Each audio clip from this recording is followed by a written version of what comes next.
ప్రతి ఒక్కరికి నా తరపున, మా కుటుంబం తరపున శుభాలు తెలియజేస్తున్నాను. గత వారమంతా యేసయ్య ఆయన చల్లని రెక్కల నీడ కింద కాచి కాపాడిన దేవుడు ఈ వారమంతా కూడా ఆయన కాపుదల మనందరికీ ఉండాలి. మన జీవితాలలో మనకు తెలియకుండానే కొన్ని పరిస్థితులు ఎదురవుతాయి. హల్లెలూయా. ఒకవేళ తెలిసి ఎదురైతే ప్రిపేర్ అవుతాం. కొన్నిసార్లు కొన్ని పరిస్థితులకు ప్రిపేర్ అవ్వాల్సిన అవసరం ఉండదు, కానీ ఆ పరిస్థితులు మనల్ని కృంగదీస్తాయి, నిరాశపరుస్తాయి. కొన్నిసార్లు ఆ విశ్వాసంలో ఉన్న పట్టును కోల్పోయేటట్టు చేస్తాయి. కొన్నిసార్లు జీవితం మీదనే ఒక అసహనం ఏర్పడుతుంది. కానీ మనం ఎలాంటి పరిస్థితుల్లో గుండా వెళ్ళినా, ఎన్ని పరిస్థితులు మనం ఫేస్ చేసినా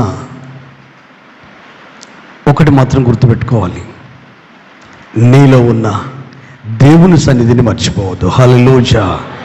బైబిల్ చెప్తుంది, మీలో ఉన్నవాడు లోకంలో ఉన్నవాని కంటే గొప్పవాడు కనుక వారిని జయించి ఉన్నారు. హల్లెలూయా.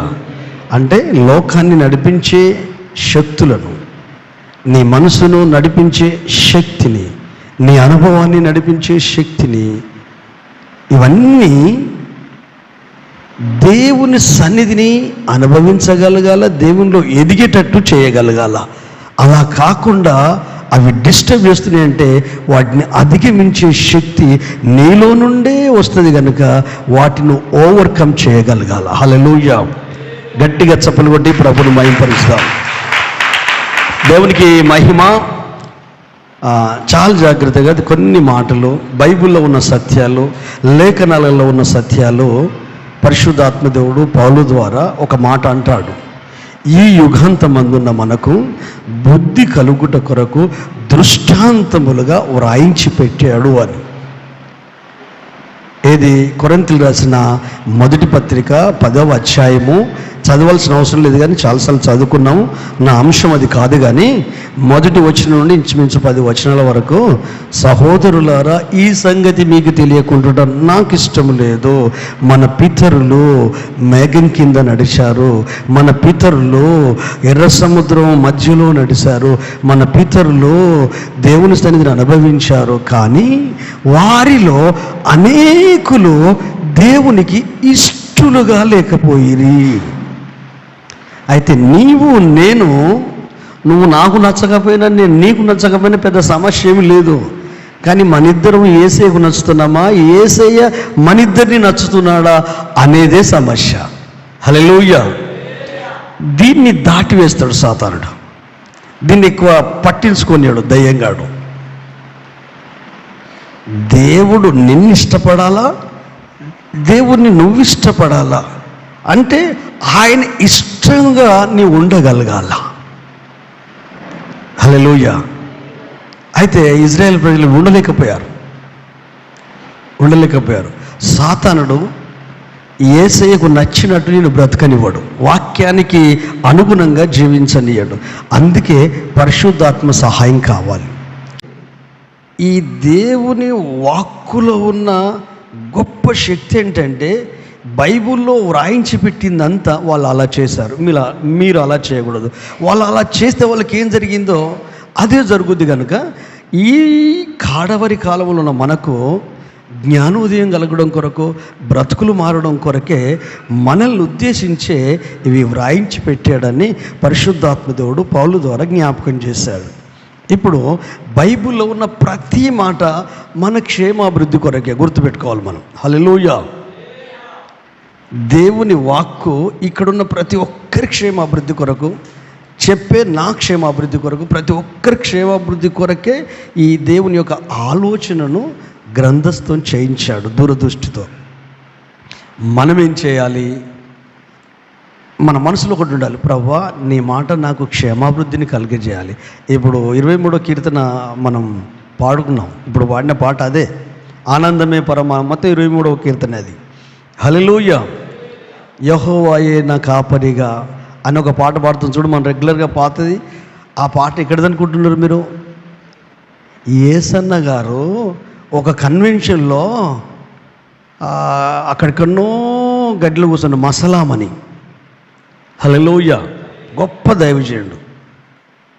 ఆయన వాక్యం చెప్తే అందరికి అర్థమవుతుంది. మిగతా టైంలో అందరూ అల్లరి చేస్తారట, ఆయన మైక్ పట్టుకున్నదంటే కామ్ అయిపోతారట. అంటే ఆ వాక్కు అందరి అసలు ఏంటి అని ఆ కన్వెన్షన్లో కూర్చొని దూరం నుండి విని అక్కడ దేవుని వాక్య ప్రత్యక్షత పొందుకున్నాడట ఏసన్న గారు. ఒక కన్వెన్షన్లో ఉన్నప్పుడు గుంపు ఉంటుంది కదా, గూడారాల పండుగ పోతే అక్కడ పరిచయాలు పెరుగుతాయి కదా, కలిసి ఉంటారు కదా డేరాలు వేసుకొని. అయితే అక్కడ ఒక సిస్టర్ వాడిందట యెహోవాయే నా కాపరి. ఆ పాట ఏసన్న నేర్చుకొని, ఏసన్న రాసిన పాట కాదు అది, యెహోవాయే నా కాపరి. ఇప్పుడు పాడించుడు ఆనందమే, అది ఏసన్న రాసిన పాట. హల్లెలూయా. ఆ యెహోవా నా కాపరి మీద ఎన్ని పాటలు ఉన్నాయో. ఎందుకు? దాంట్లో ఉన్న ప్రతి పదం మన దృక్పథం వేరు, దేవుని దృక్పథం వేరు. విశ్వాసంలో ఉన్న వారి దృక్పథం వేరు, అవిశ్వాసం ఉన్న దృక్పథం వేరు. ఇప్పుడు గులాబీ పువ్వును చూసినప్పుడు మీకేం గుర్తొస్తుంది చెప్పండి, చూద్దాం. మీకేం గుర్తొస్తుంది గులాబీ పువ్వును చూసినప్పుడు? అక్కలు అన్నలు చెప్పండి, ఏం గుర్తొస్తుంది? కొంతమందికి స్ట్రైక్ అయింది, స్ట్రైక్ అయిన కొంచెం కామ్గా ఉండండి, చూద్దాం. హల్లెలూయా, చెప్పండి. తెలియని ప్రశ్న, అంత బీరిపోయి చూస్తారు, చెప్పండి. అందంగా ఉన్నది గుర్తొస్తుంది. తర్వాత ముళ్ళు కూడా ఉన్నాయి. అది అందంగానే ఉన్నాయి కానీ ముళ్ళు ఉన్నాయి. అయితే చాలామంది అందాన్ని చూడరు కానీ ముళ్ళను చూస్తారు. హల్లెలూయా. అయితే అది ముళ్ళ. ఇంకొకటి తామర పువ్వు ఎక్కడ ఉంటుందండి? బురదలో ఉంటుంది.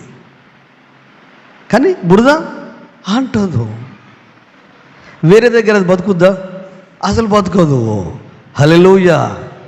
లోకమే బురద అనుకో, నువ్వు తామర పువ్వు అనుకో. హల్లెలూయా. లోకమే ముళ్ళు అనుకో, నువ్వు గులాబీ పువ్వు అనుకో. అందుకే ఈ 23వ కీర్తనలో ఏమిటి తెలుసా? యెహోవా నా కాపరి, నాకు లేమి కలుగదు. అంటే దాని అర్థం ఏంది? చాలా కష్టం ఉంది, తినడానికి తిండి కూడా లేదు, ఆకులు అలములు తింటున్నాడు, కానీ ఏమంటున్నాడు అంటే నాకేం తక్కువ కాదు అంటున్నాడు. హల్లెలూయా. ఎందుకు తక్కువ కాదు అంటున్నాడు? లేదు అని చెప్పట్లేదు. లేదు, కాదు, చెయ్యలేను, అది అవిశ్వాసపు మాటలు. దావీదు అంటాడు, నా దేవుని సహాయంతో యుద్ధాలు చేస్తాను, సైన్యాలు జయిస్తాను, ప్రాకారాలు దాటుతాను అంటాడు.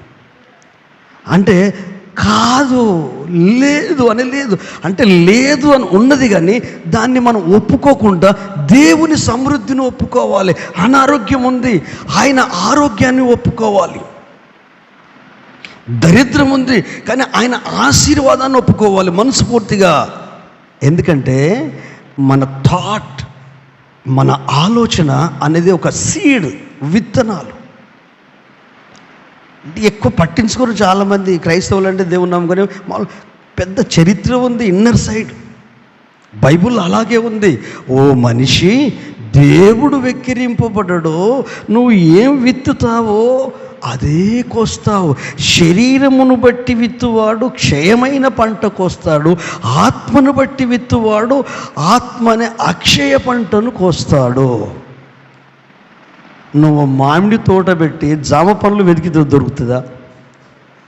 మరి నువ్వు సరిగా ఉండవా, దేవుడు నన్ను దీవించాలంటాడు, ఎట్లా జరుగుద్ది? ఆలోచించు. పాస్టర్ ఏమన్నా చేస్తాడా? హల్లెలూయా. నీ బిహేవియర్ మీద ఆధారపడి ఉంటుంది, నీ ఆలోచన ప్రపంచం మీద ఆధారపడి ఉంటుంది, నీ హృదయ వైఖరి మీద ఆధారపడి ఉంటుంది దేవుడు నీ జీవితంలో కార్యం చేయాలంటే. ఇది నగ్న సత్యం, ఇది వాస్తవం. ఇప్పుడు ఈ అడవిలో మనం ఏమైనా చెట్లు నాటామా? ఈ అడవిలో ఏవేవో మొలుస్తూనే ఉంటాయి.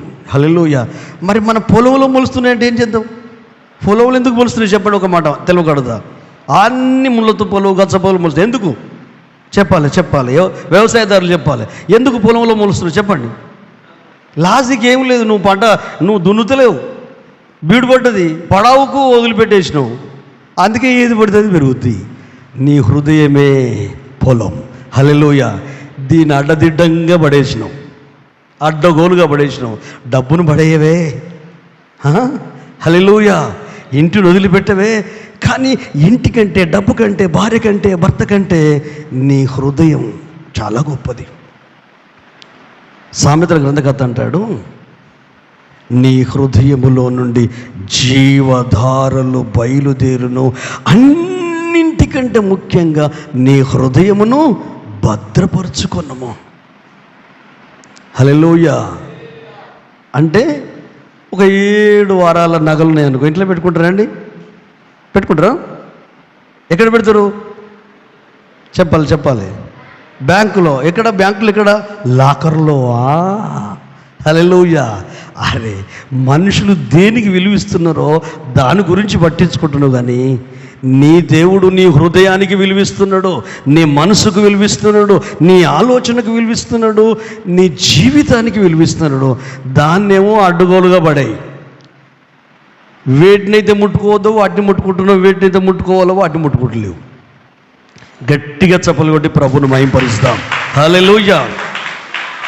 ఈరోజు దేవుడు మనకిచ్చిన ఆలోచన ఏంటంటే, ఒక్కసారి బైబిల్ గ్రంథం తీయండి, నిర్గమకాండము 14వ అధ్యాయము 29వ వచనము నుండి 31 వరకు చదువుకుందాం. ఆరిన నీళ్లను సముద్రం మధ్య ఉన్నప్పుడు ఆ నీళ్లు వారి కుడి ఎడమ ప్రక్కలను గోడవలే ఉండెను. ఆ దినంన యెహోవా ఐగుప్తుల చేతిలో నుండి ఇజ్రాయేలును రక్షించెను. ఇజ్రాయేలు చచ్చిన ఐగుప్తులను సముద్ర తీరంన చూచిరి. యెహోవా ఐగుప్తులకు చేసిన గొప్ప కార్యములను ఇజ్రాయేలు చూచిరి గనుక, యెహోవా ఐగుప్తులకు చేసిన గొప్ప కార్యములను ఇజ్రాయేలీలు చూచిరి గనుక ఆ ప్రజలు యెహోవాకు భయపడ్డారు. యెహోవాయందును ఆయన సేవకుడైన మోషేయందును నమ్మిక ఉంచిరి. ప్రార్థన చేసుకుందామా? ప్రేమ కలిగిన ప్రియ పరలోకపు తండ్రి, మీకు కృతజ్ఞతలు. ఈ చదువుబడి వాక్య భాగములో నుండి మాతో ఈ స్థలములో పరిశుద్ధులతో యూట్యూబ్లో వీక్షిస్తున్న బిడ్డలతో నీ మాటలు అందించి వారిని వారి కుటుంబాలను దీవించమని యేసు నామములో అడుగుతున్నాము తండ్రి, ఆమేన్. భక్తుడైన యోహాను యేసు ప్రభుని గూర్చి ఒక మాట అంటాడు. ఆదిలోనే మోషతో కూడా తన నామాన్ని కూడా ప్రకటించుకుంటాడు. ఏమైనా ఐడియా ఉందా మీకు? ఒక నామం మోషతో ప్రకటించుకుంటాడు. నేనేమని చెప్పాలయ్యా నీ పేరు అడిగితే అంటే ఒక మాట అంటాడు, సూపర్, హల్లెలూయా, నేను ఉన్నవాడను అనువాడను. అంటే ఆల్ఫా ఒమేగా, ఆరంభంలో ఉన్నాడు, ముగింపులో కూడా ఉంటాడు. మన లైఫ్లో కూడా ఆయన ఆరంభంలో ఉండువాడు, ముగింపులోనూ ఉండువాడు. ఆది అంతములు లేని దేవుడు ఆయన ఆది అయి ఉన్నాడు, అంతమై ఉన్నాడు. ఉన్నవాడు అనువాడు, హల్లెలూయా, ఉన్నానని చెప్పినవాడు. నీ జీవితాన్ని ఆది నుండి అంతం వరకు చూడగలిగేది ఆయన ఒక్కడే. హల్లెలూయా. ఎవరికి నువ్వు పుట్టాలో, హల్లెలూయా, ఎక్కడ నువ్వు పుట్టాలో, ఏ సమయంలో పుట్టాలో, ఏ రోజున పుట్టాలో, ఏ ఇయర్ పుట్టాలో, హల్లెలూయా, ఏ కుటుంబంలో జన్మించాలో, ఏ ఏరియాలో జన్మించాలో, నువ్వు హాస్పిటల్లో పుట్టాలా, ఇంట్లో పుట్టాలా, లేకపోతే తల్లి పొట్ట ఇల్లుకెళ్ళి బలవంతంగా బయటికి తీయాలంటే ఆపరేషన్ చేసి, అన్నీ ఆయనకు తెలుసు. హల్లెలూయా. దావీదు అంటాడు, నా కాళ్ళ గతులు నీకు తెలుసు. హల్లెలూయా. మన లైఫ్ స్టైల్ అంతా దేవునికి తెలుసు. ఆయనకు మరుగు లేదు. ఆయన అంటాడు, పగలు నీకు పగలు కాదు, రాత్రి నీకు రాత్రి కాదు. రాత్రి అయితే మాకు కళ్ళు మూతలు పడితే మేము కంపల్సరీ గూట్లోకి వెళ్ళాలి, మేము నిద్రపోవాలి, నిద్ర వచ్చేస్తుంది, చీకటి పడితే. కానీ నీకు చీకటి పట్టపగటిల్లి వేకులాగా కనిపిస్తుంది. ఎందుకంటే ఆయన దేవుడు కదా, ఆయన రక్షకుడు కదా. మన జీవితాన్ని ఆది నుండి అంతం వరకు చూసిన దేవుడు, కంగారు పడకండి, భయపడకండి. నీ లైఫ్లో ఏం జరుగుతుందో యేసయ్యకు తెలిసే జరుగుతుంది. హల్లెలూయా. రక్షణ యేసయ్యకు తెలిసే జరిగింది, విమోచన యేసయ్యకు తెలిసే జరిగింది.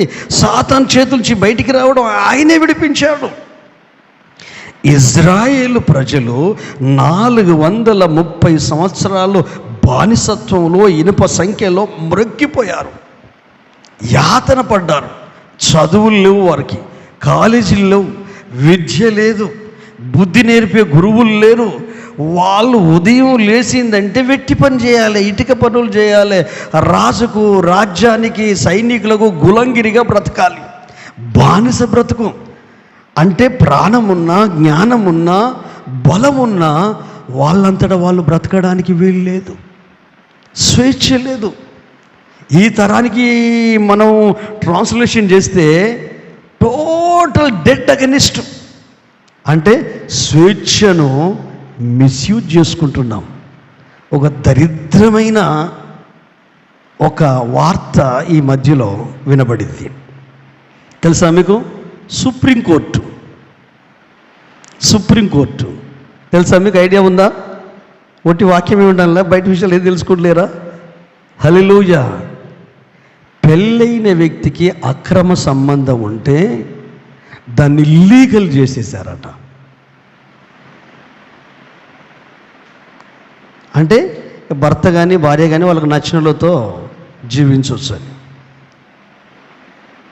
అసలు ఎలాంటి ప్రపంచంలో ఉన్నాం? అసలు ఏంది ఈ కాలంలో పుట్టిన అంటే స్వేచ్ఛ వింత పుంతులు తొక్కుతుంది. స్వేచ్ఛ, ఈ స్వేచ్ఛలో సాతానుడు పురులు విప్పి ప్రతి మానవుని మెదడులో నాట్యమేస్తున్నాడు. అది రాక్షసత్వం. మానవత్వపు విలువలు మంట కలిసిపోయాయి. ఇక వావి వరుసలు ఎక్కడి అండి? చెల్లి ఎక్కడ, తల్లి ఎక్కడ, పిల్లలు ఎక్కడ, కుటుంబం ఎక్కడ? జనగాం జిల్లాలో ఒక దౌర్భాగ్యపు సంఘటన జరిగితే వాడిని భయంకరంగా చంపి ముక్కలు చేసేశారు. ఈ పాడు ప్రపంచంలో ఉంటున్నాం కదా, ఈ సైతాన్ ప్రపంచంలో ఉంటున్నాం కదా, తామర పువ్వులాగా ఉండాలి, తామర చెట్టులాగా. హల్లెలూయా. మనసుకు కూడా మాలిన్యం అంటొద్దు, హృదయం కూడా మన మీద నేరారోపణ చేయొద్దు. అందుకే ఆయన వాక్కును ధ్యానించండి, ఆయన ఆలోచనను ధ్యానించండి. దావీదు మహారాజు అంటాడు, రాత్రి జాముల యందు నా మంచం మీద పడుకొని నేను నిన్ను గూర్చి ధ్యానించుచుండగా క్రొవ్వు మెదడు దొరుకునంతగా నా ప్రాణమును నేను తృప్తి పొందుతున్నాను. ఈ రోజులలో క్రైస్తవ్యం ఫ్యాషన్ అయిపోయింది, గుడికొచ్చుడు ఫ్యాషన్ అయిపోయింది, మందిరానికి వచ్చుడు ఫ్యాషన్ అయిపోయింది. వాళ్ళ బ్రతుకు మందిరానికి క్రీస్తుకు సంబంధం లేకుండా బతుకుతున్నారు. దానివలన ఆ ఫ్యామిలీకి నష్టం, వాళ్ళు కలిగిన పిల్లలకు నష్టం, వాళ్ళ ఆస్తిపాస్తులకు నష్టం, వాళ్ళు అనుభవించే. ఎందుకంటే ఈ భూమి మీదనే కాన్సిక్వెన్స్, పర్యావసనము, ఖచ్చితంగా ఫలితాన్ని మనం పొందుకొని తీరుతాం. చెట్టు మీద పండు అయిందంటే చెట్టు మీద ఉంటుందా? ఎందుకు ఉండదు? పాడిపోద్ది. అంటే నీ పాపాలు, నీ అక్రమాలు, నీ దుర్మార్గాలు అవి అసహ్యం కావచ్చు, ద్వేషం కావచ్చు, కోపం కావచ్చు, పాపం చేస్తేనే కాదు, నీ ఎన్ని రకాల వికృతమైన ఆలోచనలు నీ అంతరంగంలో పెనవేసుకొని బుసులు కొడుతూ ఉన్నాయో అవన్నీ ఒకరోజు పాకాన పడతాయి, పండు పండుతుంది. అప్పుడు నీ భరతం పడతాడు. అందుకే ఈ ఇజ్రాయెల్ ప్రజలు ఐగుప్తును దాటిన తర్వాత, ఆ ఫరో బానిస సంఖ్యలు తెగిపోయిన తర్వాత, స్వేచ్ఛావాయువులను పిలుచుకొని వీళ్ళు వెలుపలికి వచ్చిన తర్వాత ఆనందంతో సంతోషంతో కేరింతలు వేస్తూ ఉంటే అక్కడ జరిగిన సంఘటన ఏంటంటే వెనుక సైన్యం వస్తుంది. హల్లెలూయా. సైన్యం వస్తుంది. ముందు అరణ్యములో సముద్రం ఎదురైంది. అదే 14వ అధ్యాయము మొదటి నుంచి కొన్ని వచనాలు చదువుదామా? అదే 14వ అధ్యాయం నిర్గమకాండం. యెహోవా మోషేతో ఇలాగూ సెలవిచ్చెను. ఎస్. ఇజ్రాయేలు తిరిగి పీహహీరోతు ఎదురుటను ఆయన మిగ్దోన్లో సముద్రమునకు మధ్యనున్న బయల్షాపును నెదుటను దిగవలనని వారితో చెప్పుము. దాన్ని మొదటి సముద్రం వద్ద వారు దిగవలను. ఫరో ఇజ్రాయేలును గూర్చి వారు ఈ దేశంలో చిక్కుబడి ఉన్నారు, అరణ్యము వారిని మూసివేసనని అనుకొనును.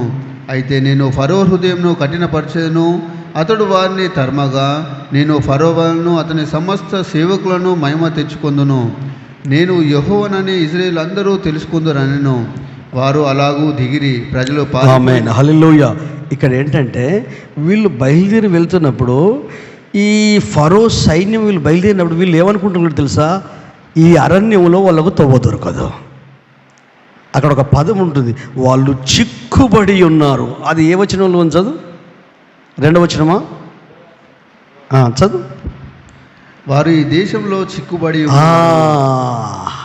వారు ఈ దేశంలో చిక్కుబడి ఉన్నాడు. సాతానుడు సులువుగా చిక్కులబెట్టు పాపం వైపు లాగుతాడు. అంటే దేవునికి తెలియదా? తెలుసు. వాళ్ళు తరుముతున్నారు, తెలుసు. ముందు అరణ్యము, దారి తెలియదు, తెలుసు. ఎర్ర సముద్రం తెలుసు. కానీ ఇజ్రాయేల్ ప్రజల మనోవాలకం ఒక్కసారి చూద్దాం. వాళ్ళ మనోవైఖరి, వాళ్ళ ఆలోచనల ప్రపంచాన్ని ఒకసారి చూద్దాం. వెనక్కి తిరిగి చూస్తే గుబులు పుట్టుకుంది, భయం పుట్టుకుంది, భయపడుతున్నారు. 12వ వచనం చదువు, 11వ వచనం చదువు. అంతటా వారు మోషేతో, ఐగుప్తులో సమాధులు లేవని ఈ అరణ్యంలో చచ్చుటకు మమ్మను రప్పించితివా? మమ్మను ఐగుప్తులో నుండి బయటకు రప్పించి మమ్మను ఇట్లు చేయనేలా? అవును, మా జోలికి రావద్దు, ఐగుప్తులకు దాసులమవుదామని ఐగుప్తులో మేము నీతో చెప్పిన మాట ఇదే కదా. మేము ఈ అరణ్యం నందు చచ్చుట కంటే దాసులమౌటే మేలని చెప్పిరి. సరిపోద్ది. హల్లెలూయా.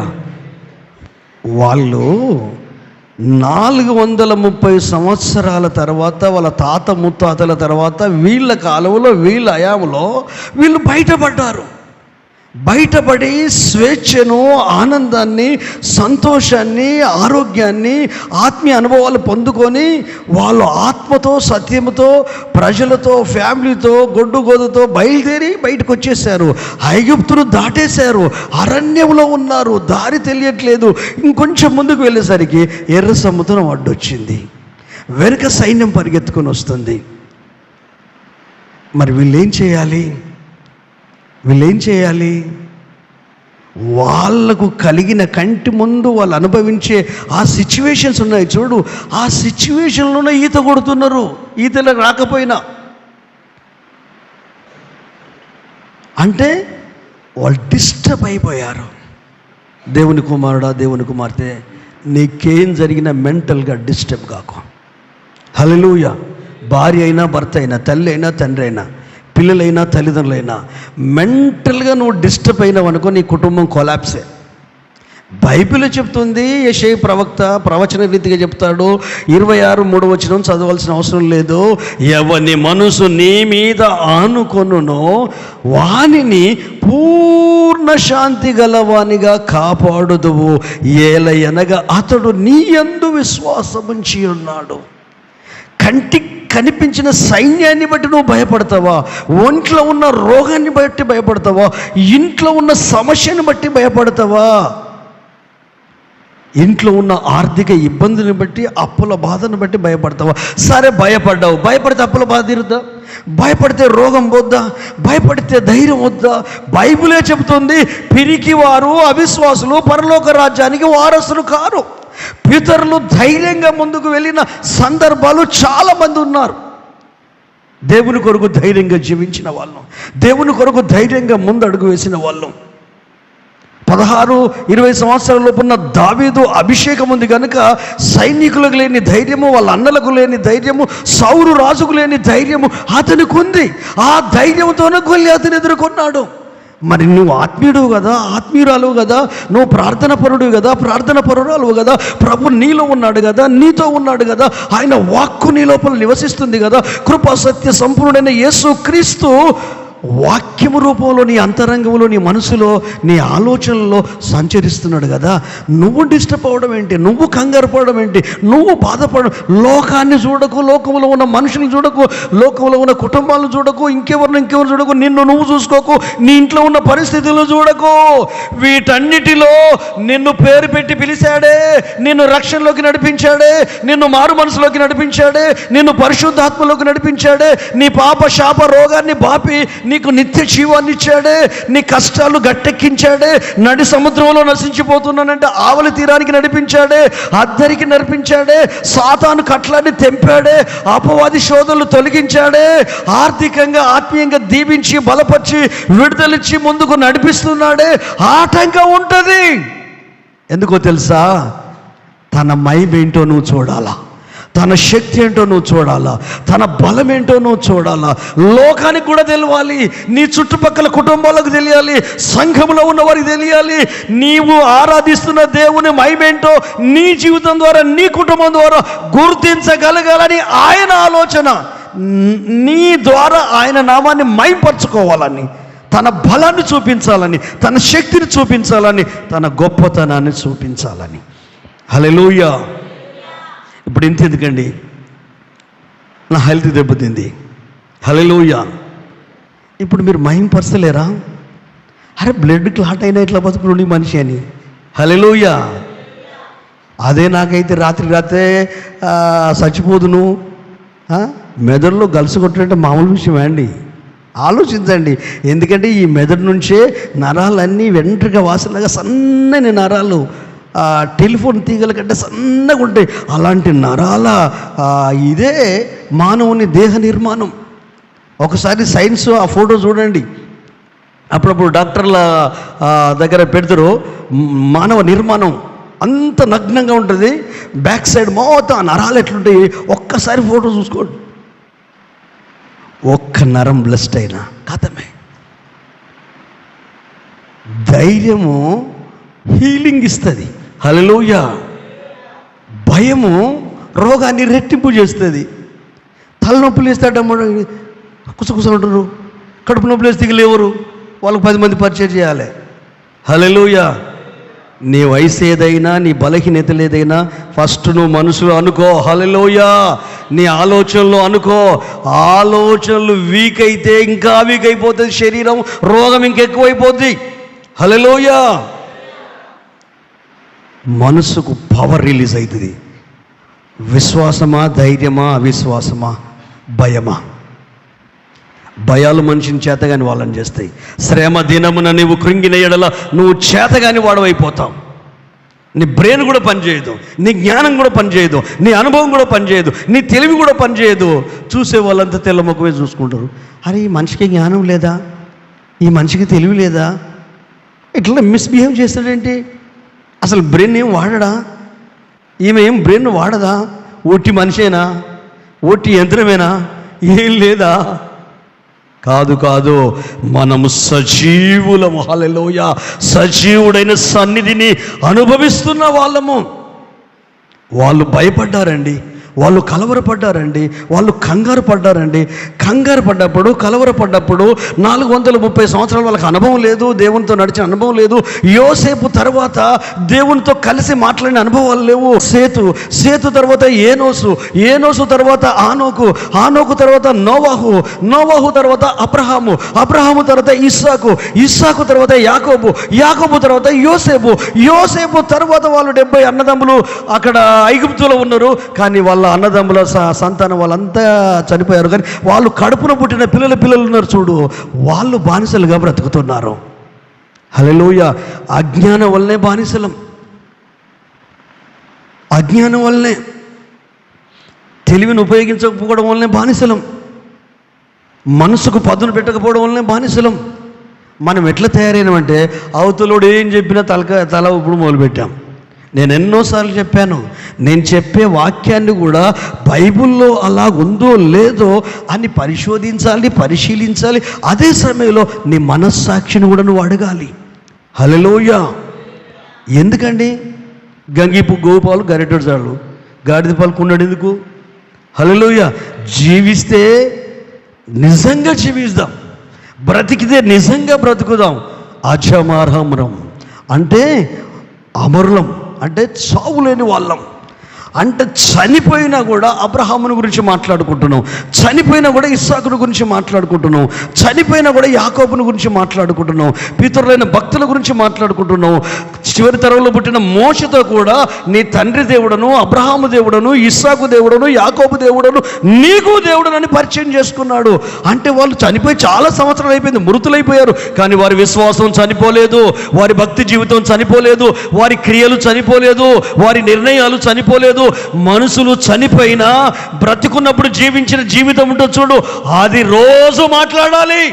హల్లెలూయా. క్రైస్తవం అంటే ఆదివారం గుడికి వచ్చి బైబిల్ చదివి ప్రార్థన చేసి సాక్ష్యం చెప్పి పాటలు పాడి ప్రభు కొరకు ఇదేనా? కాదు. చనిపోయిన ప్రతి గుండెల్లో బ్రతకాలి అంటే వాక్యానుసారంగా జీవించాలి. వాక్యానుసారంగా జీవించాలంటే ముందు నువ్వు ఏ సిచ్యువేషన్లో ఉన్నావో, ఏ పరిస్థితిలో తరమబడుతున్నావో, ఆ తరమబడే సిచ్యువేషన్ నుండి నీవు ఏం చేయాలి? పౌలు చెప్పినట్టు విశ్వాసమునకు కర్తయో దానిని కొనసాగించు యేసు వైపు చూచుచు మన ఎదుట ఉంచిన పరుగు పందెములో ఓపికతో పరిగెత్తుదము, సులువుగా చిక్కులబెట్టు పాపములను విడిచిపెట్టి. హల్లెలూయా. అవమానమును నిర్లక్ష్యము చేసి మన ఎదుట ఉంచబడిన సిలువను తలపోసుకుంటూ, హల్లెలూయా, ఆయన కొరకు అలసట లేకుండా ఆత్మలో వరదిల్లుదముగాక. ఎప్పుడు నీ ఆత్మీయ స్టాండర్డ్ను తూకం వేయి. రక్షించబడినప్పుడు ఎట్లుంది బరువు, ఇప్పుడు అంతా తేలిపోతుందా? అయితే ఎక్కడ వదిలిపెట్టావో అక్కడికే వెళ్ళావు, ఆ స్థలానికి వెళ్ళి ఆ విశ్వాసాన్ని కోల్పో. ఏ సిచ్యువేషన్లో కోల్పోయావో ఫేత్ను, ఏ సందర్భంలో ఫేత్ను కోల్పోయావో అది సాధన చెయ్యి. ఇజ్రాయెల్ ప్రజలు భయపడుతున్నారు, కంగారు పడుతున్నారు, మేము చిక్కుపడ్డాం అంటున్నారు. ఇంకొంచెం దగ్గరికి వస్తూ ఉంటే వీళ్ళు ఏమంటున్నారు తెలుసా?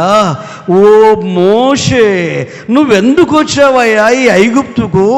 ఆ పరలోక మహా గొప్ప దేవుణ్ణి సన్నిధిని మోసుకొని మా మధ్యలోకి వచ్చి 10 తెగుళ్ళు తెప్పించి ఆ రాజుకు రాజ్యానికి దడబుట్టించి మాకు నమ్మకాన్ని కుదిరించి మేము ఆ దేవుని మాట నీ మాట నమ్మి బయలుదేరేటట్టు చేశావు. అసలు నువ్వే రాకపోయి ఉంటే మా జీవితాలు ఇలా కాకపోవు కదయ్యా.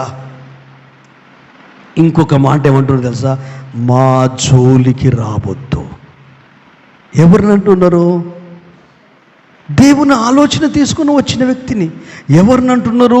దేవుని మహాశక్తిని లోకం తల్లకిందులయ్యేటట్టు చేయగలిగే ఒక ప్రతినిధిని, ఒక రాయబారిని. ఈ కాలంలో పాస్టరు, దేవుని సేవకుడు అన్నదానికి వేరే అర్థం వచ్చేసిందండి. అందుకే సేవకులకు వాల్యూ లేదు.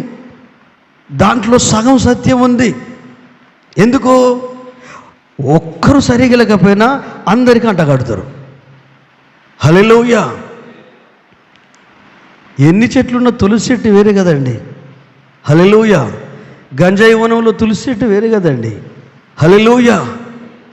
అయితే మనకేం కావాలి? నిజమైన దైవ సేవకులను గుర్తించే జ్ఞానం కావాలి. ప్రభుని అడగాల, పరిశుద్ధాత్మదేవుని అడగాల, క్రీస్తుని అడగాల. వీళ్ళు ఏమంటుండంటే మా జోలికి రావద్దు, మాకు సమాధులు లేవని ఏదో మాయ మాటలు చెప్పి మమ్మల్ని ఐగుప్తు నుండి తీసుకొచ్చావు, మేము వాళ్ళకే దాసులమవుతాం, మళ్ళీ అక్కడికి వెళ్ళిపోతాం. వద్దురా బాబు ఈ క్రైస్తవ్యం, వద్దురా బాబు ఈ ఆత్మీయ జీవితం, హల్లెలూయా, వద్దురా బాబు ఈ ఆత్మీయ లైఫ్, అన్ని గందరగోళాలు పరేషాలు ఉన్నాయి. పిచ్చిదానా, పిచ్చోడా. హల్లెలూయా. నువ్వేం చేస్తున్నావు? బంగన్పల్లి మామిడి పండు చెట్టు మీద పడింది, నువ్వు అక్కడ నిలబడగానే కింద పడింది, చేతిలో తీసుకున్నావు, దాన్ని మొత్తం నాకుతున్నావు చుట్టూ. లోపల రసం ఉంది, గుజ్జుంది, రమ్యత ఉంది, మాధుర్యం ఉంది, ఆశీర్వాదం ఉంది. హల్లెలూయా! అది మానవ మెదడుకు అర్థం కాదు, మానవ జ్ఞానానికి అర్థం కాదు, అనుభవానికి అర్థం కాదు. అది నిండు మునిగిన వాళ్ళకే అర్థమవుతుంది. ఆ ప్రత్యక్షత నీకు కలుగునుగాక. ఆ జుంటి తేనె దారల కంటే విలువైన వాక్కులో ఉన్న మర్మము నీ ఆత్మకు ఆహారముగా మారునుగాక. పరిశుద్ధాత్మ దేవుడు నీ కుటుంబాన్ని కట్టడము కొరకు నిన్నే మార్చునుగాక. ఎదుటి వ్యక్తి మారాలని ఎందుకు ప్రయత్నం చేస్తావు? నువ్వెందుకు మారవు? నీ జీవితాన్ని ఎందుకు మార్చుకో? హల్లెలూయా! ఎంత మెంటల్ ప్రెషర్ అండి మోషకు. అరే పాపం అంటూ లేడండి ఇజ్రాయెల్ ప్రజలలో ఒక్కడు కూడా. వీళ్ళు జంతువుల మనుషులే కదండి, వీళ్ళకి ఫ్యామిలీస్ ఉన్నాయి కదండి, కుటుంబాలు ఉన్నాయి కదండి. కానీ మోషే ఏం చేశాడు? హల్లెలూయా! ఎక్కడి వరకైతే నువ్వు చదివావో దాన్ని కంటిన్యూ చేయి. 11, 12 చదివావా? కంటిన్యూ చేయి. అందుకు మోషే భయపడకుడి, యెహోవా మీకు నేడు కలుగజేయు రక్షణను మీరు ఊరక నిలుచుండి చూడుడి. మీరు నేడు చూసిన ఐగుప్తులను ఇక మీదట ఎన్నడూ చూడరు. ఆమేన్. హల్లెలూయా! గట్టిగా చప్పలు కొట్టి ప్రభువును భయపరుద్దామా? హల్లెలూయా! ఓ ఇజ్రాయేలు ప్రజలారా, భయపడకండి, రోగానికి భయపడకండి, జబ్బుకు భయపడకండి, కష్టాలకు భయపడకండి, కన్నీళ్ళకు భయపడకండి. మన పెద్దలు ఒక మాట అంటారు తెలుసా మీకు? కష్టాలు మనుషులకు రాకపోతే వేటుకో మ్రానులకు వస్తాయా అంటారు. మ్రాను అంటే మొద్దు, కొట్టేసిన మొద్దు. దానికి ఉండే కష్టాలు దానికి ఉన్నాయి, కానీ దానికి మనసు లేదు కదా, ఆత్మ లేదు కదా. మనకు మనసు ఉంది, ఆత్మ ఉంది, అందుకే ఇబ్బంది అనిపిస్తుంది. కష్టం మన దోస్తు. హల్లెలూయా! శ్రమ మనకు ఫ్రెండు. హల్లెలూయా! ఆ సముద్ర తీరానికి, ఆ మెరీనా బీచ్ దగ్గరికి వెళ్ళినప్పుడు, ఆ కన్యాకుమారి దగ్గరికి వెళ్ళినప్పుడు, ఆ యొక్క అలలు వచ్చే సమయంలో నువ్వు అక్కడ నిలబడు, రాణి అలలు. కానీ తలబిరుసు తరంతో నువ్వేం చేస్తావు, నేను ఎన్నింటినో చేయించినని ఇట్లా బిర్రు నిలబడవు అనుకో, ఊపిరి ఆడకుండా చేసి ఉక్కిరి బిక్కిరి చేసి నీ ప్రాణాన్ని పోయేటట్టు చేస్తుంది. నీకు నెమ్మది అనిపించాలంటే, నీకు సంతోషం అని తల వంచితే ఆ అలకు ఆహ్లాదాన్ని ఇస్తుంది. అది మాటల్లో వర్ణించలేము, అనుభవిస్తేనే అర్థమైద్ది. అది నేను అనుభవించాను, దేవుని 2 అనుభవించాను, ప్రాక్టీస్ చేసి కూడా చూశాను. కన్యాకుమారికి వెళ్ళినప్పుడు హల్లెలూయా, మెరీనా బీచ్ కూడా వెళ్ళాను. హల్లెలూయా! హల్లెలూయా! గట్టిగా చెప్పలు కొట్టి ప్రభువును మహిమపరుస్తామా? హల్లెలూయా! చెప్పండి, మీ ఇంట్లో జరిగే పరిస్థితులకు, మీ కుటుంబంలో జరిగే పరిస్థితులకు కారకులు ఎవరు? చెప్పండి. దేవుడే. దేవుని తెలుగుంటే జరగదు. కానీ ఆ టైంలో నువ్వు ధైర్యంగా ఉండాలని చెప్తున్నాడు. హల్లెలూయా! కంగారు పడద్దు, నీ మెదడుకు పదును పెట్టకు, నీ సొంత జ్ఞానానికి, సొంత అనుభవానికి పదును పెట్టకు, నీ మనసు ఏది చెప్తే అది చేయడానికి ప్రయత్నించకు. మైండ్ మౌనంగా ఉండాలి, మనసు మౌనంగా ఉండాలి, ఆలోచనలు మౌనంగా ఉండాలి. ఏం జరుగుతుందో చూద్దాం, ప్రభుకు అప్పగించు, ధైర్యంగా ఉండు. ధైర్యాన్ని కోల్పోకు. హల్లెలూయా! ధైర్యాన్ని కోల్పోకు. నా జీవితంలో నేను ఎప్పుడు పోలీస్ స్టేషన్కి పోలేదు. మడికొండ పుణ్యమాని, యేసయ్య సేవ ధర్మమాని ప్రసంగన్న వాళ్ళ అన్న గట్టయ్య సార్ నన్ను పోలీస్ స్టేషన్ తీసుకుపోయారు. వాళ్ళు ఇంట్లో ఆరాధన జరిగించడానికి అవకాశం ఇచ్చినందుకు ఆ ఏరియాలో ఉన్న ఇంచుమించు 200 చిల్లర లేడీస్, మహిళలు, ఈ మహిళలు దేనికి పడితే దానికి ఊరుక గండిచర దండం పెడతా, అది ఏందో తెలుసుకోండి. అందరూ సంతకాలు చేసిళ్ళు.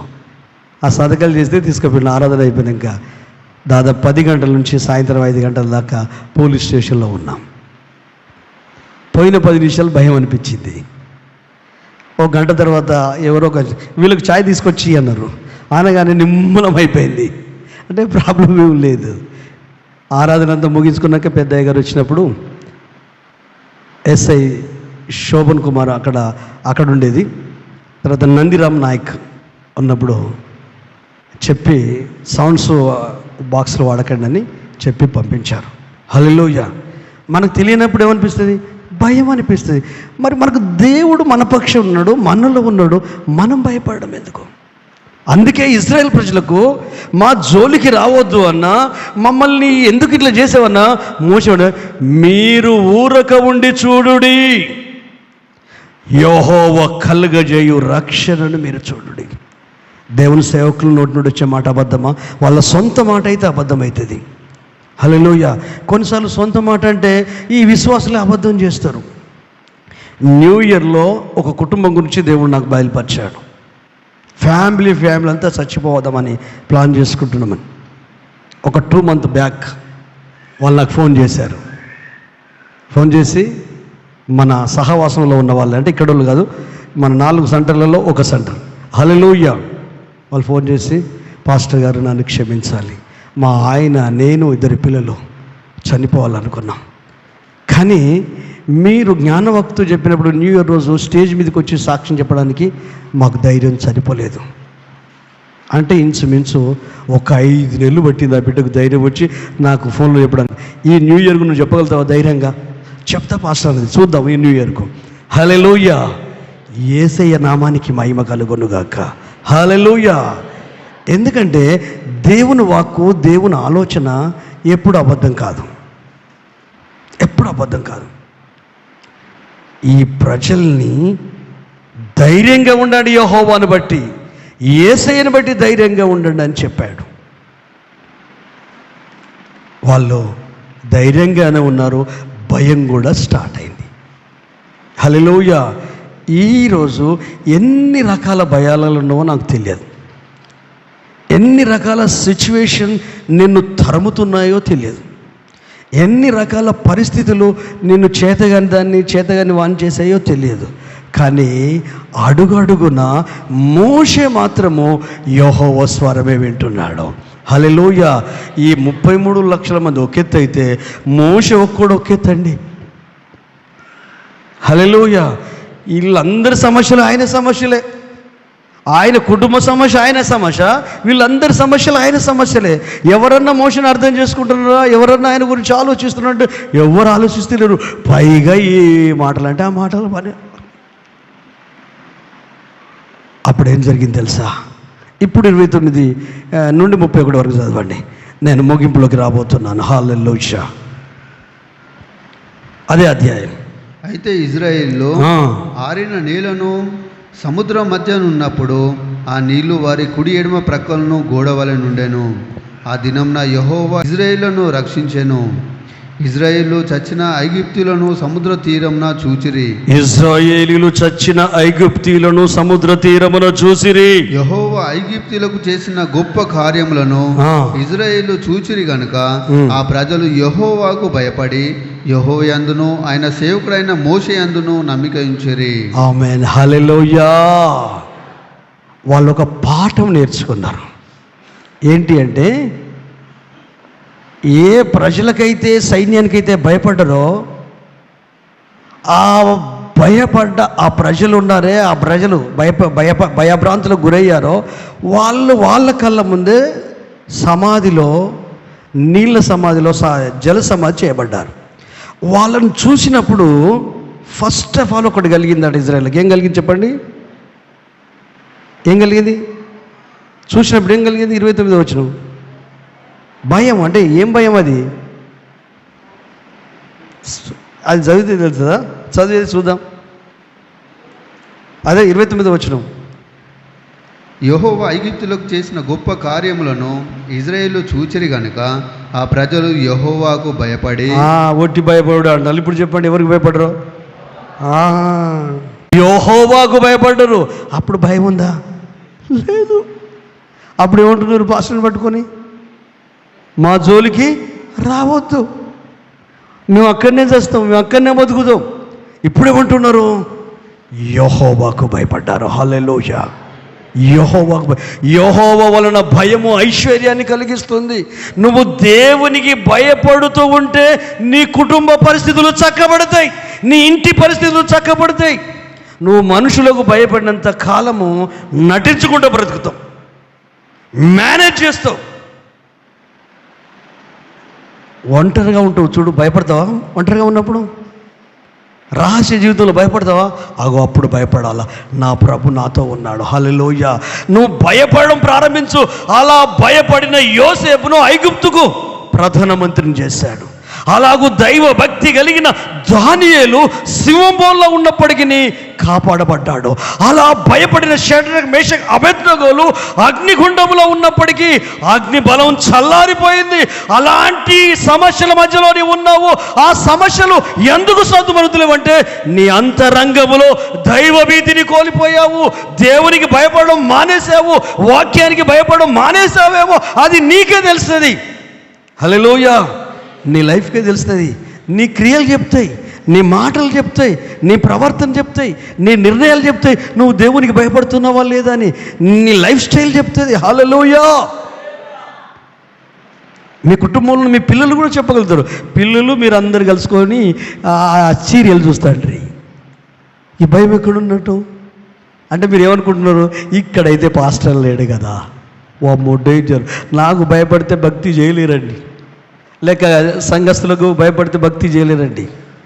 నీ ప్రాణం కొరకు తన ప్రాణాన్ని ఇచ్చి నీకు జీవాన్ని ఇచ్చాడు కదా, ఆయనకు భయపడదాం. హల్లెలూయా. నేను సవాల్ చేస్తున్నానండి, ఇన్ని సంవత్సరాలు ఇన్ని దినాలు వేరు, ఈ క్షణం నుండి ప్రతిదీ నా దేవుడు గమనిస్తున్నాడని నువ్వు భయపడవు.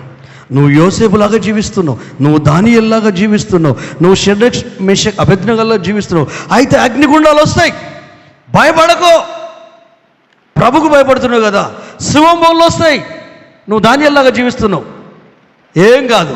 నువ్వు యోసేపులాగా జీవిస్తున్నావు, నిందలు వస్తాయి. కానీ ఆ నిందనే ఆనందంగా మార్చి రాజ కుమారునిగా మార్చే దినం దగ్గరలోనే ఉంది. దేవునికి భయపడి ఇది చెప్పితే రాదండి, మన మనసులో అనుకోవాలి, నేను ఈ క్షణం నుండి నా దేవునికి భయపడతా. హల్లెలూయా. ఫస్ట్ భయపడతాన్నప్పుడు మన ఆలోచన కంట్రోల్ అవుతుంది. రెండవది, మన నోటి నుండి అబద్ధం రాదు. హల్లెలూయా. పాస్టర్ గారికి అబద్ధాల గురించి చెప్పకు, అసలు బతికేదే వాటితో మేము, అసలు యథార్థత మా లైఫ్లో లేదు అంటే అవి చిన్న చిన్న అబద్ధాలైనా అవి ఏవైనా ప్రాక్టీస్ చేద్దాం. రోజు 100 అబద్ధాలు ఆడతాం. హల్లెలూయా. అంటే ఏంటి? నువ్వు ఇంట్లోనే ఉన్నావు, డ్యూటీలో ఉన్నావు, అబద్ధమా కాదా? అదేమో నీకు తప్పు అనిపించదు. తప్పు అనిపిస్తుందా? అనిపించదు.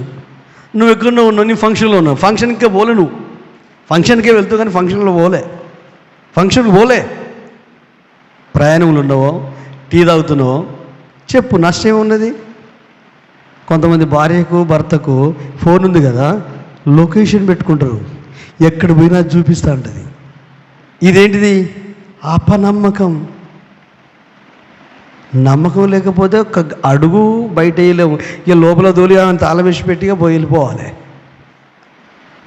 నువ్వెంత బంధిస్తే పిల్లిని ఇంట్లో వేసి నువ్వు కొట్టినావు అనుకో, అది పులై నీ మెడ నరాలు కొరికిస్తాయి, చచ్చిపోతావు, పులి అవుతుంది. అయితే ఆధ్యాత్మికంగా ఎదిగిన బిడ్డలు, ఆత్మలో ఎదిగిన బిడ్డలు, పరిశుద్ధాత్మ దేవుని సన్నిధిలో ఉన్న బిడ్డలు, వాళ్ళు ఏం చేయాలా? దేవునికి భయపడడం నేర్చుకోవాలి. యోబుగా భయం ఉంది, నా బిడ్డలు పెరిగి పెద్దవారే హృదయంలో దూషించి యెహోవాను అసహించుకుంటారేమో మనసులో ఆలోచనలో, అలాంటిది జరగొద్దు ప్రభు అని అరుణోదయంలో వారి కొరకు బలులు అర్పించాడు. తెలివి తక్కువడా? డబ్బున్నోడు, అధికారి, జ్ఞాని, ప్రశ్నలు వేశాడు. 28వ అధ్యాయం చదువుకోండి యోబు గ్రంథం.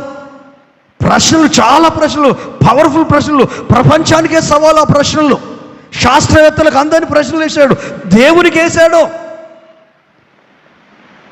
దేనికి ఇంపార్టెంట్ ఇచ్చాడు? దేవునికి, వాళ్ళ హృదయానికి.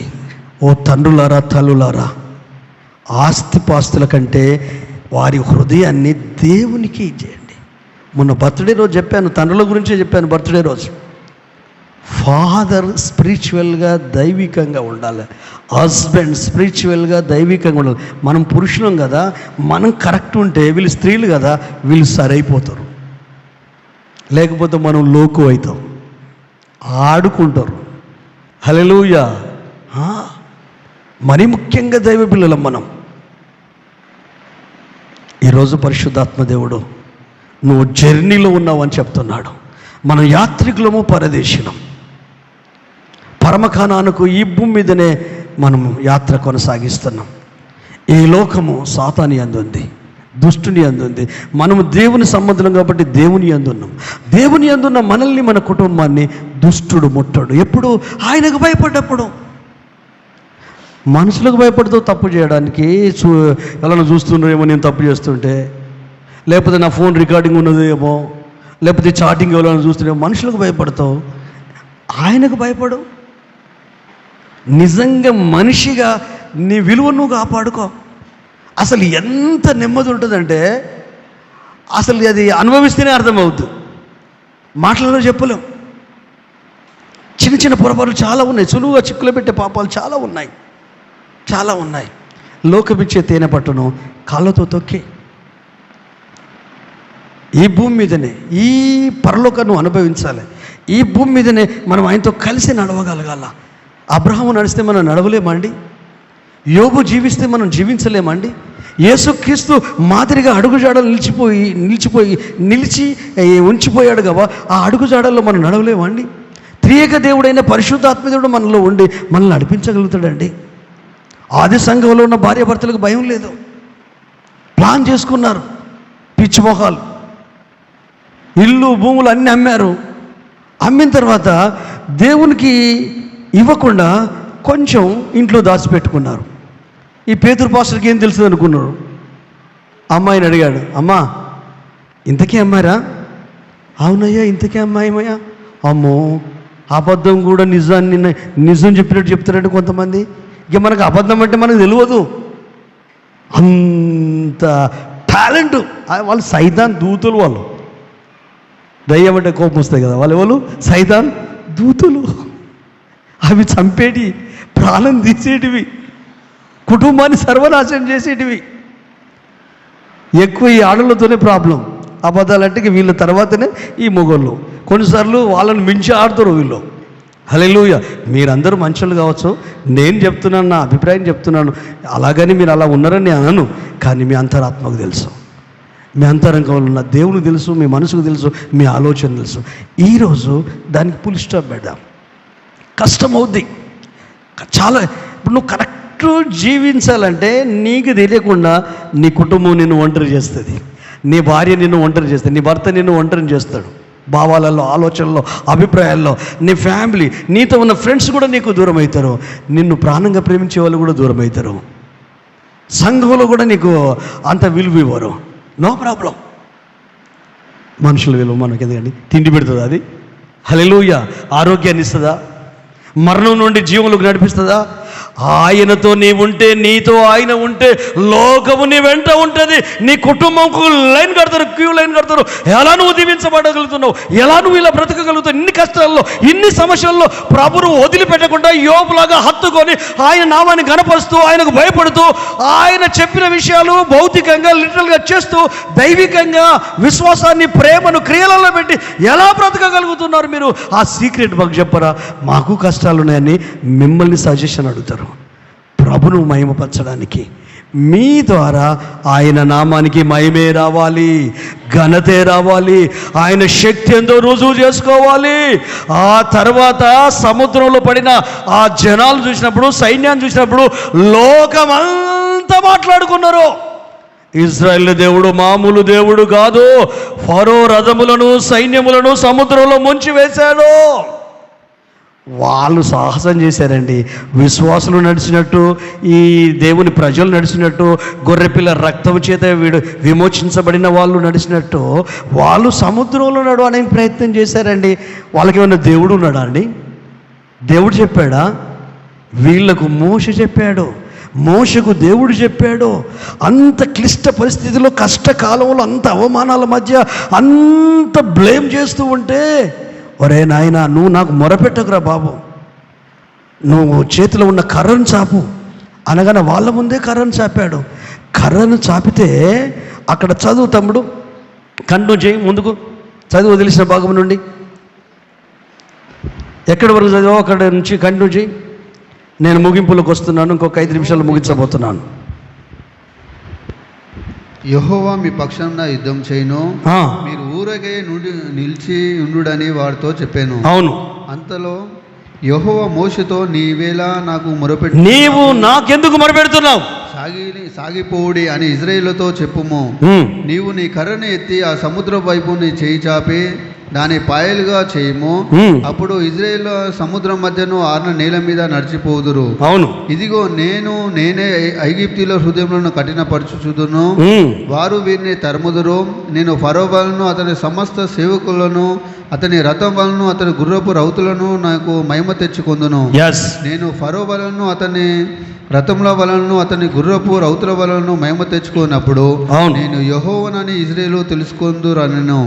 అప్పుడు ఇజ్రాయేలు ఎదుట సమూహపు ముందుగా నడిచిన దేవదూత వారి వెనుకకు పోయి వారిని వెంబడించెను. ఆ మేఘస్తంభము వారి ఎదుట నుండి పోయి వారి వెనుక నిలిచెను. అది ఇజ్రాయేలు సేవక నడుమ ప్రవేశించెను. అది మేఘము గనుక వారికి చీకటి కలిగను గాని రాత్రి అది వీరికి వెలిగించెను గనుక రాత్రి అంతయు ఐగుప్తీయులు సేన ఇజ్రాయేలును సమీపింపలేదు. మోషే సముద్రం వైపు తన చేయి చాపగా యెహోవా రాత్రి అంతయు బలమైన తూర్పు గాలి చేత సముద్రమును తొలగించి దాన్ని ఆరిన నీళ్ళగా చేసెను. నీళ్లు విభాగింపబడగా ఇజ్రాయేలు సముద్రం మధ్యను ఆరిన నీళ్ళ మీద నడిచిపోయిరి. ఆ నీళ్లు వారి కుడి ఎడమ ప్రక్కను వారికి గోడ వలె ఉండెను. ఐగుప్తీయులు ఫరో గుర్రములను రథములను రౌతులను వారి తరిమి సముద్రం మధ్యన చేరిరి. అయితే వేకోజామున యెహోవా అగ్ని మేఘమునైన స్తంభం నుండి ఐగుప్తుల దండు వైపు చూచి ఐగుప్తుల దండును కలవరపరిచి వారి రథచక్రములను ఊడిపోనట్లు చేయగా వారు బహు కష్టపడి తోలుచుండిరి. అప్పుడు ఐగుప్తీయులు ఇజ్రాయేలు ఎదుట నుండి పారిపోదుము రండి, యెహోవా వారి పక్షాన మనతో యుద్ధము చేయుడని వారితో చెప్పుకొనిరి. అంతలో యెహోవా మోషేతో, ఈ రథముల మీదికి వారి రౌతుల మీదికి నీళ్లు తిరిగి వచ్చినట్లు సముద్రం మీద నీ చేయి చాపమనెను. మోషే సముద్రం మీద తన చేయి చాపగా ప్రొద్దు పొడిచినప్పుడు సముద్రము అధిక బలముతో తిరిగి పొర్లేను గనుక ఐగుప్తీయులు అది చూచి వెనుకకు పారిపోయిరి. అప్పుడు యెహోవా సముద్రం మధ్యను నాశనం చేసెను. నీళ్లు తిరిగి వచ్చి ఆ రథములను రౌతులను వారి వెనుక సముద్రంలోనికి వచ్చిన ఫరో యొక్క సర్వసేనను కప్పివేసెను. వారిలో ఒక్కడైనను మిగిలి ఉండలేదు. హల్లెలూయా. గట్టిగా చప్పలు కొట్టి ప్రభువును మహిమపరుస్తాం. హల్లెలూయా. దేవుడు మోషేకు చెప్పినట్టు మోషే నడుస్తున్నాడు. హల్లెలూయా. ఈ ఇజ్రాయెల్ ప్రజలు ఏం చేస్తున్నారు? కొంచెం డిస్టర్బ్ అవుతున్నారు, కొంచెం నడుస్తున్నారు, కొంచెం డిస్టర్బ్ అవుతున్నారు. కానీ మోషే మాత్రము ఎప్పుడు డిస్టర్బ్ అవ్వలేదు. ఆయన సన్నిధిని అనుభవిస్తున్నాడు. నాకు ప్రార్థించకు, కర్ర చాపు. ఇరువైపుల గోడగా నిలిచింది. హల్లెలూయా. ఈరోజు ప్రభు మనలతో మాట్లాడింది. లోకములో నుండి మనల్ని పిలిచాడు, కానీ లోకములోనే ఉంచాడు. ఐగుప్తులో నుండి ఇజ్రాయెల్ని విడిపించినట్టు లోకములో నుండి సాతాను అధికారములో నుండి యేసయ్య మనల్ని విడిపించాడు. హల్లెలూయా. ఆయన రక్తం వలన, ఆయన క్రయధనం వలన, ఆయన మరణం వలన మనకు నిత్య జీవం వచ్చింది. మన పౌరస్థితి పరలోకమందుంది. హల్లెలూయా. మనం ఈ లోకానికి సంబంధించిన వారిమి కాము. యేసయ్య అన్నాడు, ఈ లోకంలో మీకు శ్రమ, అయినను మీరు ధైర్యం తెచ్చుకొనుడి, నేను లోకాన్ని జయించి ఉన్నాను. నేనుండు స్థలములో మీరుండు లాగున మీ కొరకు స్థలం సిద్ధపరచ వెళుచున్నాను. మీ హృదయములు కలవరపడనివ్వకుడి. దేవుని యందు మీరు విశ్వాసం ఉంచారు, నా యందును విశ్వాసం ఉంచుడి. హల్లెలూయా. ఇప్పుడు ఇజ్రాయెల్ ప్రజల యొక్క మనోపలకం మీద దేవుని తర్వాత ఎవరు కనిపిస్తున్నారు? ఇప్పుడు ఇజ్రాయెల్ ప్రజలకు మోషే ఎడల వాళ్ళ యాటిట్యూడ్ మారిపోయింది, వాళ్ళ అభిప్రాయాలు మారిపోయాయి, వాళ్ళ ఆలోచన విధానం మారిపోయింది. అంతకుముందు వీడు నత్తోడు అని అనుకున్నారు. హల్లెలూయా. ఇప్పుడు ఎన్ని దీర్ఘాలు తీసుకుంటా మనుషుల గురించి వర్ణించుకుంటూ మాట్లాడతారు. తమాషకైనా మిమిక్రీ చేస్తుంటారు. వాళ్ళు ఎట్లా నడుస్తానో నడిచి చూపిస్తారు. వాళ్ళు లేనప్పుడు వాళ్ళు ఎట్లా మాట్లాడతానో ఇక వీళ్ళు పడి నవ్వుతుంటారు. మంచిదా అండి ఇది? నాకు తెలియక అడుగుతా, మంచిదా? పిచ్చి లెక్కలు మంచిది కాదు. మనసుకి ఏమనిపిస్తే లేదా? హల్లెలూయా. అయితే మోషే నువ్వు ఏమో అనుకున్నారు వాళ్ళు, కానీ వాళ్ళ అంతరంగంలో ఎప్పుడైతే వారి భావన మారిందో, నిజంగా ఈరోజు ఒక వ్యక్తి ప్రేమించలేకపోవడానికి కారణం ఏంటంటే ప్రీ ఆక్యుపైడ్ థాట్స్. అంటే ముందుగానే ఒక నిర్ణయానికి వచ్చేస్తాం ఒక వ్యక్తి ఎడల.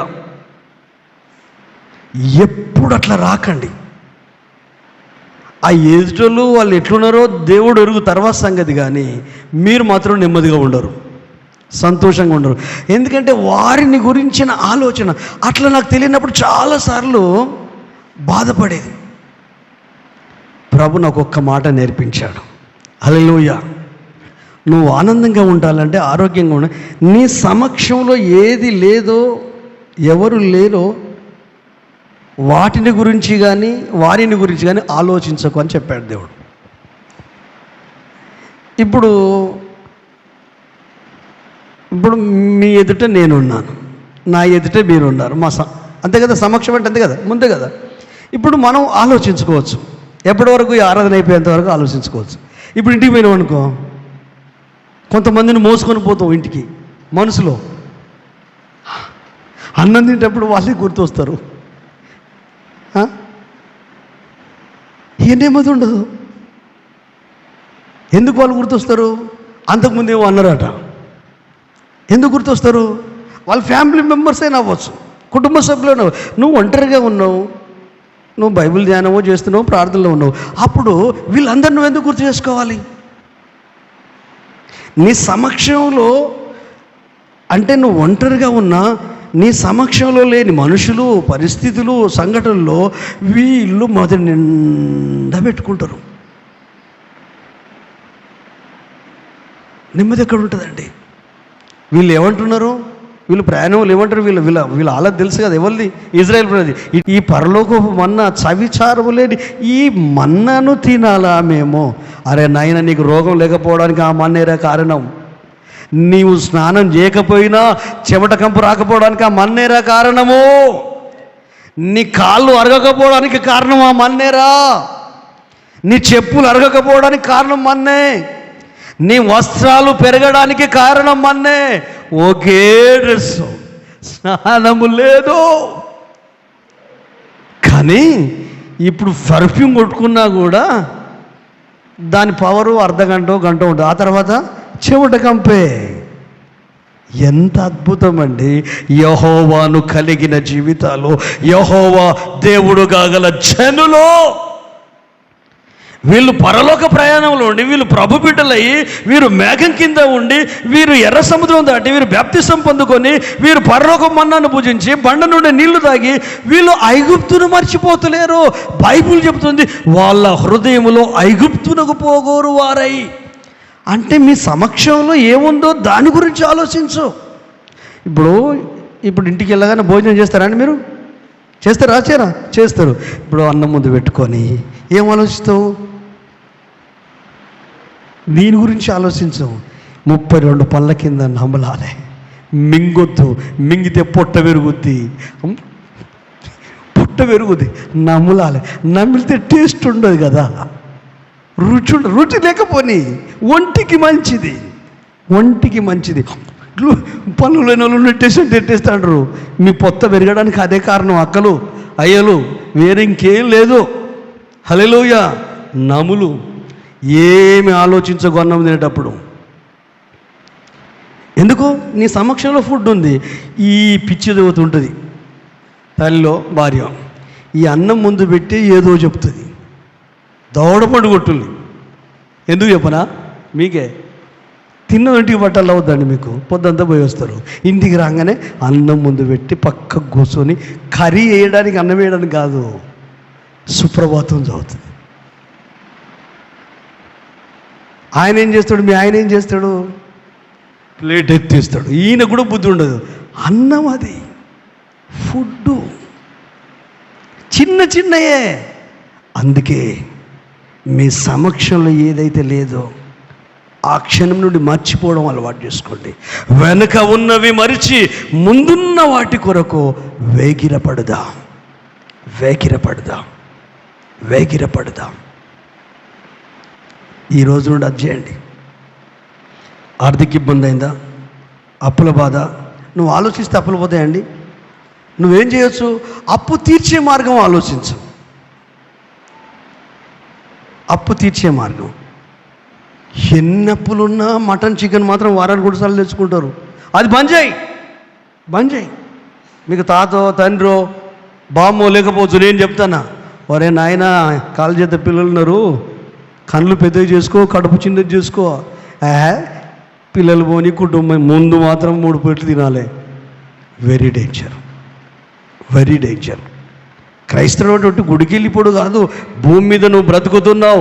నీ జీవితాన్ని, నీ బ్రతుకును చూసి నలుగురు నీతో మాట్లాడి, నువ్వు వెళ్ళే చర్చ ఎక్కడా, నువ్వు వెళ్ళే మందిరం ఎక్కడా, మీ పాస్టర్ ఎవరు, మేము అక్కడికి వస్తామని చెప్పగలగాల. హల్లెలూయా. ఆ స్థితికి ఎదుగుదుముగాక, ఆ పరిస్థితిలో ముందు కొనసాగుదుముగాక. మనకున్న పరిస్థితులను మనసులో మోయొద్దు, ప్రభుకు అప్పగించి ప్రశాంతత పొందాలి. హల్లెలూయా. నేను మోస్తలేను, మనసులో ఫైనాన్షియల్ ప్రాబ్లం అనేది మోస్తలేను, ఈఎంఐ ప్రాబ్లం అనేది మోస్తలేను. ప్రభుకు అప్పగించిన ఏమన్నా కానీ రేపటి వరకు కూడా ఏమీ లేదు, నీల్ బ్యాలెన్స్. ఒక దాంట్లో 50 రూపాయలు ఉన్నాయి, ఒక దాంట్లో 250 రూపాయలు ఉన్నాయి. 14 నైటు అమౌంట్ కట్ అవుతుంది. హల్లెలూయా. అది 200 నెలలు కట్టాలి, 20 ఇయర్స్ కట్టాలి. ఇప్పుడు నేను ఆరోగ్యంగా ఉంటే, నేను ఆనందంగా ఉంటే, నా వ్యక్తిగత సమస్యలు, నా కుటుంబ సమస్యలు ఏవి లేకపోతే ప్రశాంతంగా ప్రభు సేవ చేయగలుగుతా. ఇవన్నీ ఉన్నా కూడా ప్రశాంతంగా ఆయన ఆలోచన చెప్పగలుగుతున్నాను నేను. ఎందుకు? వాటిని నేను మోస్తలేను. హల్లెలూయా. మీరు మోయకండి. హల్లెలూయా. దీని కంటిన్యూషన్ చాలా పవర్ఫుల్. దేవుని ఆలోచనలో రానున్న దినాల్లో ఇదే ధారావాహికంగా కొన్ని వారాలు మనం ధ్యానించబోతున్నాం. ఎందుకంటే ఈ లోకము ఐగుప్తు గనుక, ఈ లోకంలో సాతాను ఫరో గనుక, హల్లెలూయా, ఈ లోకంలో ఉన్న అపవాది దుష్టుడు గనుక, హల్లెలూయా, ఈ లోకంలో ఉన్న మనల్ని లోకంలో నుంచే విడిపించి లోకంలోనే ఉంచాడు. హల్లెలూయా. దేవుని యొక్క సన్నిధి మీ జీవితంలో కార్యము జరగగలిగినట్లు ప్రభుకు అప్పగించుకోండి. ప్రభు మిమ్మల్ని ప్రేమిస్తున్నాడు, మీ కుటుంబాన్ని ప్రేమిస్తున్నాడు, మీ గృహాన్ని ప్రేమిస్తున్నాడు, మీ ఇంటిని ప్రేమిస్తున్నాడు, మీ ఫ్యామిలీని ప్రేమిస్తున్నాడు. యేసుని ఎరగనప్పుడు, సాతానుకు నీవు బానిసగా ఉన్నప్పుడు, ఐగుప్తులో ఉన్నప్పుడు, లోకంలో ఉన్నప్పుడు, విచ్చలవిడి జీవితం జీవిస్తున్నప్పుడు యేసయ్య ప్రేమ నిన్ను వెతుక్కుంటూ వచ్చింది. యేసయ్య సన్నిధి నిన్ను వెతుక్కుంటూ వచ్చింది. నిన్ను రక్షించింది, నిన్ను విమోచించింది, నిన్ను బలపరిచింది, నిన్ను ఆశీర్వదించింది, నిన్ను అభిషేకించింది, నిన్ను తన ఆత్మతో నింపింది. హల్లెలూయా. ఆయన బలమైన కృప నీకు అనుగ్రహించబడింది. ఆయన బలమైన ఆత్మ కార్యము నీ జీవితంలో జరిగింది. ఎందుకో తెలుసా? దేవుని సేవకుల ద్వారా. ఎందుకో తెలుసా? దేవుని నమ్ముకున్న ప్రజల ద్వారా. ఆ సువార్త, ఆ వాక్కు అది నీ దాకా వచ్చింది. పాపము, శాపము, రోగము పూర్తిగా తొలగిపోయింది. విడుదల పరిచర్య స్టార్ట్ అయింది. సాతాను అధికారం కూలిపోయింది. బానిసత్వం నుంచి బయటపడ్డావు. ఇనుప సంఖ్యలు తెంపబడ్డాయి. మానసిక సంఘర్షణ నుంచి బయటపడ్డావు. ఆలోచనల ఊరులోనే వలల నుండి కూడా నువ్వు బయటపడ్డావు. చిక్కుబడున్నాను అనుకున్నావు, ఇబ్బంది పడుతున్నాను అనుకుంటున్నావు. కానీ నీకొచ్చిన కష్టం ద్వారా, నీకొచ్చిన ఇబ్బంది ద్వారా, నువ్వు అనుభవించే బాధ ద్వారా ఆయన నామాన్ని మహిమపరచుకోవాలనుకుంటున్నాడు. ఆయన నామాన్ని ఘనపరచుకోవాలనుకుంటున్నాడు. ఆయన శక్తిని నిరూపించాలనుకుంటున్నాడు. ఆయన మహిమను నిరూపించుకోవాలనుకుంటున్నాడు. ఎవరికి? నీ కుటుంబ సభ్యులకు, ఎవరికి? నీ చుట్టుపక్కల వారికి, ఎవరికి? నువ్వు వెళుతున్న సంఘానికి, ఎవరైతే దేవుని సేవిస్తున్నారో వాళ్ళ ఎదుటనే ఆ ప్రభు యొక్క గొప్ప బలమేంటో, శక్తి ఏంటో, ప్రేమ ఏంటో, మంచితనం ఏంటో, ఆయన మనసు ఏంటో నీ ద్వారా, నీకు వచ్చిన కష్టం ద్వారా రుజువు చేయాలనుకుంటున్నాడు. భయపడకు, మనుషులకు కష్టానికి భయపడకు, కలవరాలు భయపడకు, సైన్యానికి భయపడకు, రోగానికి భయపడకు, ఇరుకులకు భయపడకు, ఇబ్బందులకు భయపడకు, మనుషులు పెట్టు నిందకు కృంగిపోకు, తృణీకారానికి కృంగిపోకు, హేళనకు కృంగిపోకు. రకరకాలుగా నేను ఇబ్బంది పెడతారు, మానసికంగా నీ మనసును చించి పోగులేస్తారు. కానీ ప్రభు నీతోనే ఉన్నాడు, నీలోనే ఉన్నాడు. ఒక్కసారి నీ హృదయాన్ని ఆయనకి ఇస్తావా? నీ మనసును ఆయనకిస్తావా? ఆయన కృపలో నువ్వు ఆధారపడతావా? ఆయన కృప మీద నువ్వు ఆధారపడతావా? ఆయన అద్భుతమైన సన్నిధి నీకు విడుదల ఇవ్వబోతుంది. ఎవరికో భయపడుతున్నావు? దేనికో భయపడుతున్నావు? అనారోగ్యానికి భయపడుతున్నావా? అప్పులకు భయపడుతున్నావా? మనుషులకు భయపడుతున్నావా? సమాజానికి భయపడుతున్నావా? సంఘానికి భయపడుతున్నావా? మనుషులకు భయపడకు. బైబిల్ గ్రంథం చెప్తుంది, యేసు ప్రభు స్వయంగా చెప్పిన మాట మత్తయి సువార్త 10:28 ఆత్మను చంపనేరక దేహమును చంపు వారికి భయపడకుడి కానీ ఆత్మను దేహాన్ని నరకములో పడగయ్యే వారికి మిక్కిలి భయపడుడి. అంటే మన ప్రాణమైన దేవునికి భయపడదాం, మన క్షేమమై ఉన్న దేవునికి భయపడదాం, మన జీవాధారమైన యేసుకు భయపడదాం, పరిశుద్ధాత్మునికి భయపడదాం, ఆయన అభిషేకానికి భయపడదాం, ఆయన ఆత్మకు భయపడదాం, ఆయన నడిపింపుకు భయపడదాం, ఆయన సేవకుడైన మోషకు భయపడదాము. మోష ఎడల, సేవకుని ఎడల ఒక మంచి సదభిప్రాయం కలిగి జీవించగలిగితే ఆ కుటుంబంలో అద్భుతాలు ఈ క్షణము నుండి ఎప్పుడైతే నీ మనసు ట్రాన్స్ఫార్మ్ అవుతుందో, ఎప్పుడైతే నీ ఆలోచనలు ట్రాన్స్ఫార్మ్ అయిపోతాయో, వాళ్ళు ఏమని చెప్తున్నారంటే, వారు ఇశ్రాయేలు ప్రజలు యెహోవాకు భయపడి యెహోవా యందును తన సేవకుడైన మోషే యందును నమ్మిక ఉంచిరి. హల్లెలూయా. మీ కుటుంబాలు, మీ గృహాలు ప్రతి విధమైన ఆటంకాలు తొలిపోయి ఆశీర్వదించబడాలంటే ఇది గ్రేట్ సీక్రెట్. హల్లెలూయా. దీన్ని ఇంకా వివరంగా రానున్న దినాల్లో ధ్యానించబోతున్నాం. 2 చేతులు పైకెత్తి కృతజ్ఞతాస్తుతులు చెల్లించి యేసయ్య నామాన్ని మహింపరచబోతున్నాం. హల్లెలూయా. కృతజ్ఞతలు చెల్లిస్తున్నాడు. హల్లెలూయా, హల్లెలూయా. నువ్వు మంచి దేవుడవు, ప్రేమగల దేవుడవు, ఎన్నో హెచ్చరికలు చేశావు, ఎన్నో మంచి విషయాలు చెప్పావు. కన్న తండ్రిలాగా, కన్న తల్లిలాగా మమ్మల్ని ప్రేమిస్తున్నావు కనుక ఇంత క్లారిటీగా, ఇంత స్పష్టంగా, ఇంత తేలికగా మాకు అర్థం చూపించినందుకు పరిశుద్ధాత్మ దేవుడా, త్రియేక దేవుడమైన పరిశుద్ధాత్మ దేవా, నీ ఉనికిని బట్టి, నీ కృపను బట్టి, నీ ఆలోచనను బట్టి, నీ అభిషేకాన్ని బట్టి కృతజ్ఞతలు చెల్లిస్తున్నానయ్యా. నన్ను నీ బిడ్డలు మీ హస్తాలకు సమర్పిస్తున్నామయ్యా. పరిశుద్ధాత్మ కార్యము జరుగునుగాక, దేవుని అభిషేకము పొందుకొందురుగాక, నిజమైన నెమ్మదిని, సంతోషాన్ని అనుభవించుదుగాక, ఆత్మ కార్యాలు జరుగునుగాక, ఆటంకాలు తొలగిపోనుగాక, ప్రతి ఇల్లు పరలోకంగా మార్చబడునుగాక, ప్రతి భార్యాభర్తలు దేవుని మహిమకు ప్రతినిధులుగా ఉందురుగాక, సంఘము ద్వారా నీ బలము, నీ శక్తి రుజువు చేసుకుందుగాక, ప్రతి కుటుంబం ద్వారా నీ నామాన్ని మహిమపరచుకుందుగాక, ఎదురైన ఆటంకాలన్నీ తొలగిపోవునుగాక, ఆరిన నేల ఏర్పడునుగాక, ప్రజలు, ప్రపంచం భయపడునుగాక, దైవ భీతిలో ఎదుగుదురుగాక, నిజమైన గౌరవము, దైవిక భయము కలిగి ధైర్యంగా ముందుకు నీ కుటుంబాలు జీవించునుగాక. నీ హస్తాలకు సమర్పిస్తున్నాం. సహాయం చేయమని యేసు నామములో అడుగుతున్నాము తండ్రి. ఆమేన్.